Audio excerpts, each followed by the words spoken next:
Entonces, paciente con coledocolitiasis, alta sospecha de coledocolitiasis, muy alta sospecha, o viene al paciente al consultorio con una ecografía que dice cálculo en el colédoco de tantos milímetros en una vía biliar dilatada y perfil hepático colestático, prácticamente me está dando el diagnóstico, ese paciente lo envío a CEPRE, porque la CEPRE, además de hacer la esfínterotomía endoscópica, puede extraer el cálculo y va a ser diagnóstica y va a ser terapéutica. Si el riesgo es intermedio, solamente tengo clínica más una alteración bioquímica y no tengo imágenes, entonces en este caso lo envío a colangioresonancia. Si sale positiva, irá a CEPRE más esfínterotomía endoscópica. Pero si el riesgo es bajo, solamente tenemos o un colédoco dilatado en la ecografía, pero la bioquímica está normal, o la bioquímica está alterada y la ecografía dice que el colédoco está normal, esto va a Colelab más colangiografía intraoperatoria. Un estudio de CEPRE en donde observamos dentro del colédoco múltiples imágenes de litiasis en su interior, múltiples cálculos en el interior del colédoco. Esto me hace presuponer que los cálculos han sido formados primariamente dentro del colédoco, porque cuando los cálculos vienen de la vesícula, normalmente son uno o dos pequeños cálculos que rápidamente, bueno, se pueden extraer por una CEPRE, pero si son múltiples, como observamos aquí, lo más probable es que tiene bilis leptogénica y se han formado dentro del colédoco. Acá otra imagen de una CEPRE, además están colocando esta sondita, es una sonda nasobiliar, múltiples imágenes de cálculos dentro del colédoco. A través de la CEPRE, una esfínterotomía endoscópica y puede extraer los cálculos. ¿Cuáles son las complicaciones de la coledocolitiasis? Que el paciente infecte la vía biliar y haga colangitis, o que inflame el páncreas, una pancreatitis aguda, o por colangitis ascendente se pueden formar abscesos hepáticos, o la colangitis a repetición debido a cálculos dentro de la vía biliar puede llevar a la larga a cirrosis biliar secundaria por colangitis a repetición. La clínica, lo más característico en colangitis, vamos a tener fiebre, dolor e ictericia, que se conoce como la triada de Charcot, presente en 70% de casos de colangitis aguda. Si además lo asociamos a encefalopatía más signos de shock, estamos hablando de la pentada de Reynolds, que es típica de la colangitis aguda supurativa. A ver, dice, paciente de 65 años con cuadro de ictericia progresiva, coluria y dolor abdominal. En las últimas 48 horas se agrega fiebre y escalofríos. ¿Cuál es el diagnóstico más probable? Absceso hepático, colangitis aguda, colecistitis aguda, hepatitis aguda o neoplasia de la vesícula biliar. Colangitis aguda, tenemos fiebre, dolor e ictericia. Es la triada de Charcot. Paciente con diagnóstico de colangitis aguda por cálculo en el colédoco.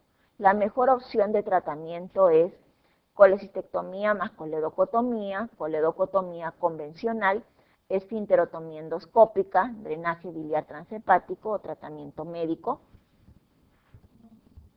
Alto riesgo de coledocolitiasis, ese paciente va,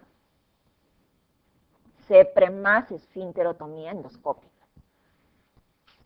Paciente con ataque repetido de pancreatitis biliar, es típica la existencia de fibrosis pancreática, colangitis, diabetes, SPRU o narcomanía. Si tiene pancreatitis biliar, una de las complicaciones de la coledocolitiasis es posible que también tenga a la vez cuadro de infección de la vía biliar, colangitis. Causa más común de ictericia que acompaña la colecistitis aguda es compresión extraluminal inflamatoria del colédoco, presencia de cálculos en el colédoco, coexistencia de colangitis aguda, oditis esclerorretráctil, hepatitis inflamatoria reactiva, la presencia de cálculos en el coledo. Decíamos, de las ColeLab, hasta 30% tienen ya cálculos en el coledo. En la colangitis supurativa aguda, la diferencia entre la descripción de Charcot y la de Reynolds es shock y depresión del sistema nervioso central. Causa más frecuente de pancreatitis aguda en nuestro medio es la pancreatitis aguda de origen biliar, o sea, los cálculos biliares. La vía de infección más común en el absceso hepático es a través de la vena porta, por los conductos biliares, por extensión directa, mediante arteria hepática, la linfática. Bien, los abscesos hepáticos se pueden formar o porque hay una bilis que se infectó y hay una colangitis ascendente, hay una infección a través de los conductos biliares. En segundo lugar, puede deberse a una infección a través de la vena porta que lleva sangre hacia el hígado y infección a través de la vena porta. Y en tercer lugar, es por infección que viene a través de la arteria hepática. Menos frecuente es por extensión directa a partir de un absceso perivesicular. Bien, entonces lo más frecuente, lo más común es por infección de los conductos biliares. Mujer de 50 años presenta dolor abdominal intenso en epigastrio de más de 24 horas de duración. Al examen se encuentra hipersensibilidad y dolor por debajo del reborde costal derecho, leucocitosis de 12.000 por milímetro cúbico, aumento discreto de las bilirrubinas, de la fosfatasa alcalina, la transaminasas y amilasa sérica. ¿Cuál es el diagnóstico más probable? Amebiasis hepática, apendicitis aguda, colecistitis aguda, gastroenterocolitis aguda o pancreatitis aguda. La colecistitis aguda. Hay dolor, hay leucocitosis moderada y puede haber en la colecistitis aguda, puede haber un aumento discreto de las bilirrubinas. Puede haber. Pero no quiere decir que si yo tengo un paciente con leve ictericia, digo, ya esto es colecistitis aguda. Primero hay que siempre hacer descarte, que puede haber una coledocolitiasis. Ahora, en la colecistitis aguda, en el cuadro clínico, ¿yo puedo tener una leve ictericia? Sí, es verdad. Pero yo, un paciente con ictericia, siempre hay que pensar a mal. Primero pensar que además puede haber coledocolitiasis, ¿no? Aquí no hay coledocolitiasis, por lo tanto no hay la alternativa, pero podría tratarse de coledocolitiasis. En relación con la colecistitis aguda, señale lo falso. La colecistectomía de urgencia es el tratamiento de elección. 95% está relacionado a litiasis biliar. La ecografía es el estudio diagnóstico más usado. Se puede presentar ictericia sin coledocolitiasis. La forma gangrenosa es más frecuente en diabéticos.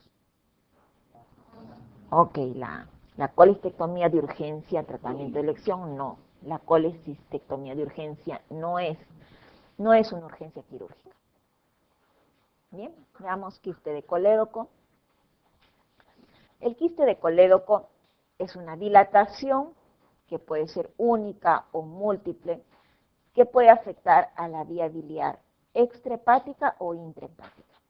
Una dilatación sacular de la vía biliar extrahepática o intrahepática. Puede ser única o puede ser múltiple. La incidencia es baja, alrededor de 1 en 100 a 150.000, más frecuente en varones que en mujeres, en la relación 4:1.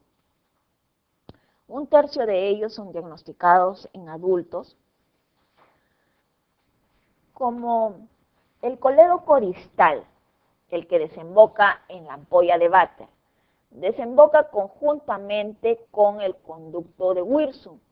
Entonces, en pacientes que tienen quiste de colédoco, en algunos pacientes que tienen quiste de colédoco, hay un reflujo del jugo pancreático hacia el colédoco.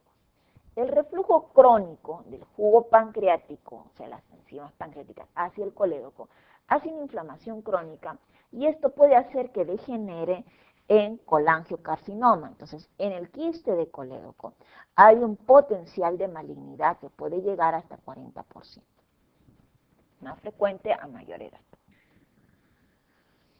Es una proliferación anómala del epitelio de la vía biliar a nivel embrionario. Algunos hablan de que se debe a infecciones fetales o a una obstrucción ductal, prenatal o neonatal, o una anomalía en la unión pancreato-biliar en el canal común del colédoco con el conducto Wirsum. La clínica, en los niños hay ictericia, masa palpable y dolor abdominal, retraso del desarrollo. En adultos se presenta dolor abdominal crónico intermitente, colangitis recurrente, porque como hay una dilatación, va a haber un éstasis de la bilis. El éstasis de la bilis genera una infección de esa bilis, hay colangitis recurrente y masa abdominal. Pero lo más característico es cuando hablan de la triada de quiste colédoco, ictericia, dolor y masa. Clínica, prurito, dolor, colangitis a repetición, puede haber y puede estar asociado a hipertensión portal. En las imágenes, en la ecografía, podemos encontrar lesiones quísticas, difusas o segmentarias. En la tomografía se ve lesiones quísticas que comunican con la vía biliar intrahepática. La mejor imagen es la colangioresonancia, donde se va a ver la dilatación sacular, que puede ser única o múltiple, de la vía biliar extrahepática e intrahepática. Se observan el conducto de Wirsum, el colédoco, aquí este es el duodeno, el colédoco. Y aquí el colédoco, aquí está bien, está normal, pero hacia arriba hay una discreta dilatación sacular que incluso incluye el hepático izquierdo, el hepático derecho, y luego dentro del hígado ya no hay dilatación. Cuando yo observo esta dilatación y aquí veo un cálculo, digo, ya, la dilatación es porque hay un cálculo y como no puede pasar la bilis, la vía biliar se dilata. Pero si yo veo esta dilatación y no hay cálculo, existe una anomalía, una alteración congénita, algo que hace que esta vía biliar se dilate. Entonces, esto es una dilatación fusiforme del colédoco, quiste de colédoco. Y estos se clasifican de acuerdo a la clasificación de Todani. Dilatación sacular, tipo 1, dilatación diverticular, como si fuera una vesícula, tipo 2, dilatación intraduodenal, tipo 3, dilatación tanto extrahepática como intrahepática, tipo 4, y dilatación solo intrahepática, también llamada enfermedad de Caroli. De acuerdo a la clasificación de Todani, tenemos Todani 1, dilatación de la vía biliar extrahepática, que normalmente es fusiforme, pero también puede ser focal o sacular. Tipo 2, diverticular, como si fuera una vesícula. Tipo 3, un colédoco dilatado a nivel intraduodenal. Tipo 4, dilatación extrahepática e intrahepática. Y tipo 5, dilatación de la vía biliar intrahepática, también llamada enfermedad de Caroli. Finalmente, la imagen tipo 1, dilatación extrahepática, que puede ser cística, focal o fusiforme, es la más frecuente. Puede también, como hay Como hay una dilatación de la vía biliar extrahepática y se acumula bilis, el acúmulo de bilis puede hacer que se forme cálculos. O sea, en un quiste de colédoco yo puedo encontrar un cálculo, sí, puedo encontrar un cálculo. Entonces, se diagnostican, se mal diagnostican como coledocolitiasis. Pero ¿qué es lo que me hace presumir el diagnóstico? La imagen a la resonancia. Un colédococele. Esto no es normal, es la terminación de la vía biliar extrahepática distal, como un sáculo. O múltiples dilataciones. En realidad, Caroli se habla de múltiples dilataciones y estenosis fusiformes o saculares dentro del hígado, que puede afectar a un lóbulo, o sea, al lóbulo izquierdo, o puede afectar al lóbulo derecho, más frecuente que afecte al lóbulo izquierdo, o puede ser bilateral, en cuyo caso es una indicación de trasplante hepático. Bien, el diagnóstico lo da la clínica, masa, dolor, ictericia. La ecografía me sugiere la tomografía, pero el mejor estudio, la resonancia, y esto me va a decir el diagnóstico de quiste de colédoco y debe ir a cirugía. El tratamiento, si el paciente tiene un quiste de colédoco y está con cuadro de colangitis, como la colangitis es la infección de la bilis, o sea, se trata como un absceso, y si yo tengo infección de la bilis, dreno la bilis infectada, drenaje biliar externo, pero esto es temporal, es tratamiento de la infección. Es un paciente que tiene peritonitis biliar o mal estado general, entonces drenaje de la vía biliar infectada. Y posteriormente se hace el tratamiento definitivo. ¿En qué consiste el tratamiento definitivo?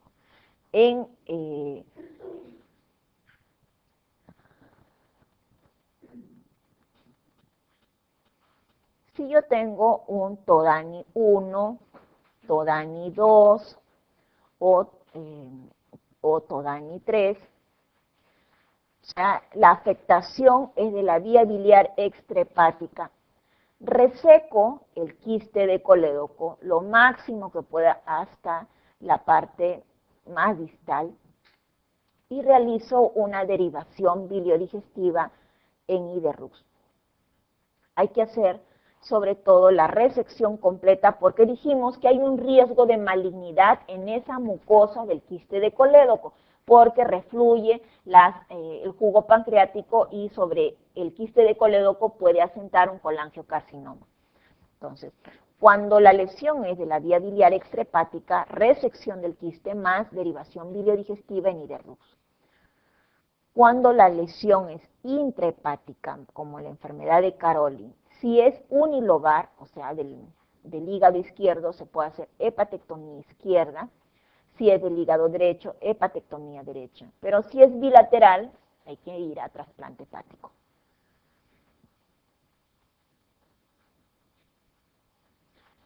Bueno, resección de quiste cuando es solamente de la parte extrahepática y derivación biliodigestiva en Iderrux. Bien, veamos un poco sobre la patología del hígado. El hígado se encuentra ubicado en el cuadrante superior derecho del abdomen. Por debajo está cubierto, está protegido por la parrilla costal distal. Y ofrece para su estudio una cara anterior, una cara inferior y una cara posterior que se encuentra adosado a la pared abdominal posterior. Fíjense que esta es la imagen macroscópica del hígado. La vesícula biliar se encuentra adosada a la cara inferior del hígado. Y este pequeño ligamento o ligamento falciforme va a dividir a lóbulo hacia adelante, lóbulo hepático, segmento hepático 3 y hacia atrás el segmento hepático 2.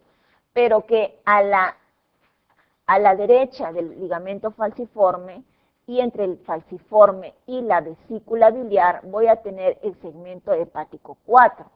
y yo dije que el 2, el 3 y el 4 era hígado izquierdo. Algunas veces nos confundimos y decimos, a la izquierda del ligamento falciforme es el hígado izquierdo. Y no, eso corresponde solamente al lóbulo izquierdo o segmento 2, 3. El segmento 4, que se encuentra a la izquierda de la vesícula biliar y entre la vesícula y el ligamento falciforme, también es hígado izquierdo. Hígado izquierdo es 2, 3 y 4. En cuanto a la circulación, tenemos el sistema arterial, o sea, la arteria hepática, que lleva 25% de sangre hacia el hígado, pero 75% de oxígeno hacia el hígado. El sistema venoso portal lleva 75% de flujo sanguíneo al hígado, pero 25% de oxígeno al hígado.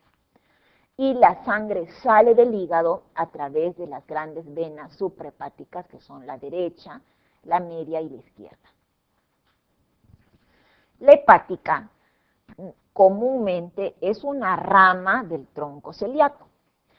A nivel del ilio va a acompañar a la tríada portal. La tríada portal está formada por la vía biliar adelante y a la derecha, la arteria hepática adelante y a la izquierda, y detrás de ambos la vena porta. Además existen variantes anatómicas. La arteria hepática puede venir de la gastroduodenal, de la mesentérica superior o de la gástrica izquierda. El flujo aproximado es de 200 a 400 mililitros por minuto. Bueno, acá está lo que ya les dijo, de la gástrica izquierda, de la arteria gastroduodenal, acá está de la gastroduodenal o de la mesentérica. La vena porta. Esta se origina cuando el tronco esplenomesoraico se une a la mesentérica superior y forman la vena porta. Diámetro aproximado de 8 a 10 milímetros y una presión de 6 a 9 milímetros de mercurio. El flujo, fíjense, flujo de la arteria 200 a 400 mililitros por minuto y flujo de la porta de 1000 a 1200 mililitros por segundo. El sistema biliar está formado con el hepático derecho, que como ven acá es más delgadito y es más vertical, mientras que el hepático izquierdo es más ancho y es más horizontal. Se unen en la carina, forman el hepático común, en donde drena el conducto cístico y forman el colédoco que desemboca a nivel de la ampolla de Vater en la segunda porción del duodeno. En cuanto a la anatomía de la segmentación, en el año 57, el profesor Cuinó describe la segmentación hepática. 2, 3 y 4 segmentos hepáticos izquierdos. El ligamento falciforme se encuentra entre el 2 y el 3 y a la derecha el 4, y todo ello constituye lóbulo hepático izquierdo. Los derechos son 5, 6, 7 y 8. Fíjense, cuando la tríada portal entra en el hígado, esta se dicotomiza en porta derecha, porta izquierda. La porta derecha da una primera rama anterior. La rama anterior sirve para dar irrigación al 8 y al 5. Y da una rama posterior que sirve para la irrigación del 6 y el 7. Entonces, también se habla de segmentos laterales derechos o posteriores derechos son 6 y 7. Y segmentos mediales derechos son el 5 y el 8. Lateral izquierdo, el 2 y el 3. Medial izquierdo, el 4, que tiene dos partes, el 4A y el 4B. Bueno, este es un hígado este es el hígado de un donante. La coloración es después de aplicarle la solución de preservación de órganos. corresponde a la cara anterior del hígado, estamos viendo el duomo, el segmento hepático 8, aquí está el ligamento falciforme, hacia atrás está la cara posterior del hígado, los triangulares y el ligamento coronal a este nivel. Esto está firmemente adherido hacia la cara posterior del hígado, el borde inferior del hígado. Tenemos segmento 2, segmento 3 y segmento 4 que va desde el fondo de la vesícula biliar hacia la vena cava inferior. Esta es una vista de la cara inferior del hígado, por eso estamos viendo a este nivel la vesícula biliar. Vemos aquí la vena cava inferior que se encuentra firmemente adosada a la cara posterior del hígado. Y este segmento hepático que está adosado sobre la vena cava inferior corresponde al lóbulo hepático 1 o segmento de Spiegel o lóbulo de Spiegel o lóbulo caudado. Visto una vista superior del hígado, igual, esto también. La vena cava inferior. Bien. Ahora, las lesiones de hígado pueden ser sólidas y estas pueden ser benignas o malignas, o pueden ser quísticas, tenemos los quistes hepáticos. Dentro de los tumores hepáticos benignos vamos a tener los epiteliales, los mesenquimales y los mixtos. Dentro de los epiteliales vamos a tener la hiperplasia nodular focal, el adenoma hepatocelular, más frecuente en mujeres por encima de los 40 años y con un antecedente de consumo de anticonceptivos orales por más de 10 años. Tenemos los colangios celulares, adenoma de los conductos biliares o cistoadenoma biliar. Dentro de los mesenquimales tenemos adiposos, musculares o vasculares, como el hemangioendotelioma infantil, que tiene un bajo grado de malignidad, algunos de ellos se pueden considerar malignos en un bajo porcentaje, y el hemangioma cavernoso. Entre los mixtos, el amartoma. El tumor benigno más frecuente es el hemangioma. Este es más frecuente en mujeres alrededor de los 40 años. En segundo lugar tenemos los adenomas, también más frecuente en mujeres alrededor de los 40 años, con antecedentes de consumo de anticonceptivos orales en promedio por más de 10 años. Menos frecuente la hiperplasia nodular focal. Bien, los tumores benignos generalmente son pequeños, asintomáticos. Cuando son grandes, en los casos cuando sean grandes, van a dar síntomas de compresión, leve dolor en hipocondrio derecho. Si obstruyen la vía biliar, pueden dar ictericia. Si están cerca de un gran vaso portal, puede dar hipertensión portal o insuficiencia cardíaca por fístula arteriovenosa. Sobre todo en el hemangioendotelioma infantil, que hay grandes fístulas arteriovenosas. Pueden haber crisis abdominales agudas como hemoperitoneo si es que se rompe, infarto tumoral, se puede acumular líquido o se puede torcer si es que es pediculado. La mayoría son congénitos, el adenoma está asociado al consumo de anticonceptivos orales.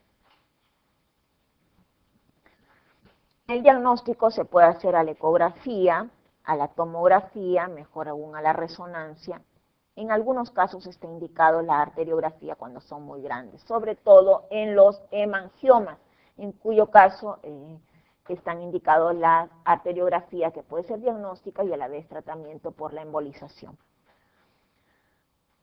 Si yo tengo un tumor hepático, lo mejor en estos casos es hacer resección completa del tumor, no hacer una biopsia del tumor benigno, no.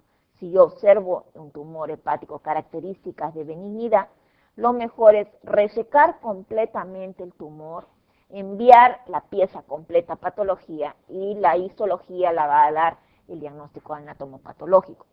Por eso se llama biopsia-escisión, o sea, biopsia de toda la masa tumoral. Si hay rotura, en ese caso es control de daños, de control del hemoperitoneo. Si son grandes, se pueden hacer hepatectomías regladas, hepatectomía derecha o hepatectomía izquierda o trisegmentectomía. En los casos de adenomas, además hay que retirar los anticonceptivos orales. En los casos, un caso raro es el hemangiendotelioma infantil. Histológicamente semeja a un schwannoma, pero en estos casos son inmensos, grandes tumores hepáticos en pacientes menores de 1 año que generan fístulas arteriovenosas y por robo generan insuficiencias cardíacas del lado derecho. El tratamiento es la resección completa del tumor, que a la vez va a tratar la insuficiencia cardíaca. Bueno, vemos una gran masa, lesiones meaquísticas y entre sólida y líquida. En este caso, lo mejor es hacer la resección completa del tumor, no biopsias, porque las biopsias tienden a sangrar el tumor. Entonces, lo mejor es la resección completa, en este caso, una hepatectomía derecha, y el diagnóstico lo da la histología. Nuevamente, lo mismo, imagen quística, sólida. En estos casos de grandes hemangiendoteliomas, grandes tributarios arteriales, se puede iniciar por la arteriografía más embolización. Grandes masas, vemos una gran masa del lado derecho, la hepatectomía derecha es lo indicado.